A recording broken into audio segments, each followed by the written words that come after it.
पहली बार जब देखनी तो से कुछ तो दिल में हो गई, चुपचाप देखत रह गई नी, जाने कब इश्क शुरू हो गई।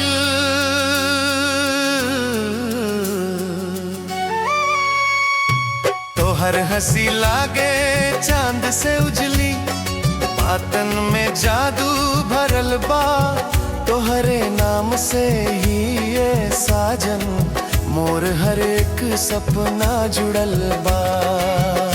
ना जाने काहे दिल पागल, हर घड़ी तोहसे ही मांगे, दिन हो चाहे अंधियारी रात, तोहरे बिना दिल नहीं लागे, तोहरे बिना दिल नहीं लागे।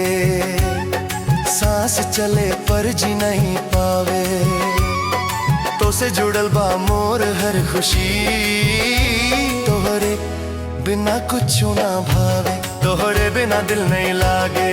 नींद चैन सब उड़ जावे, दुनिया चाहे कुछ कहीं दे, तो से ही दिल सुकून पावे।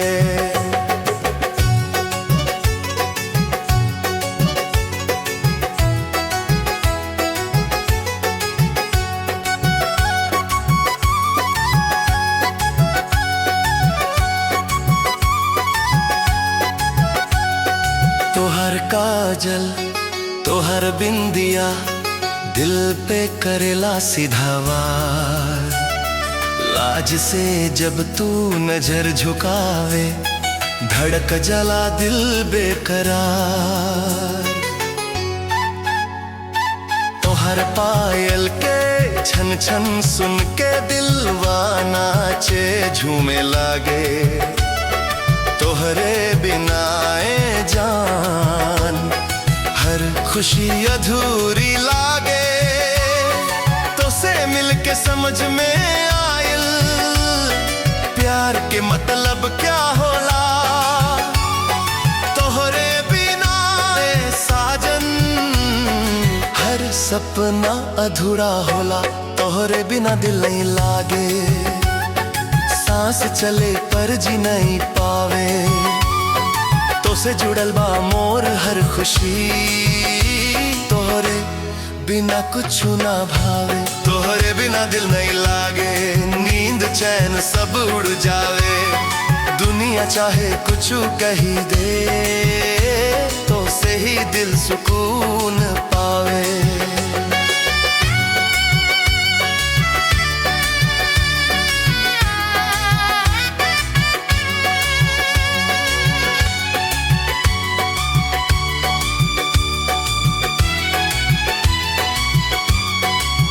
अगर एक दिन दूर हो जाइबू, जीना मुश्किल हो जाई, तोहरे बिना ऐ सनम हर खुशी रूठ जाए। रब से मांग के पाई नी तोहके, अब छोड़ब ना तोहसे हाथ, जन्म जन्म तक साथ निभाइब, तोहसे ही मोर हर बात। कोहे बिना तोहे बिना दिल नहीं लागे, हर पल तोहसे ही चाह, तो से लिखाइल मोर किस्मत, तो से ही मोर हर राह। तोहे बिना दिल नहीं लागे, तू ही मोर संसार, दुनिया छोड़ देब तोहरे खातिर, तू ही मोर साचा प्यार। तोहरे नामे जीना मरना, तोहरे नामे हर एक ख्वाब, तोहरे बिना ए सनम मोर दिल बस खाली किताब।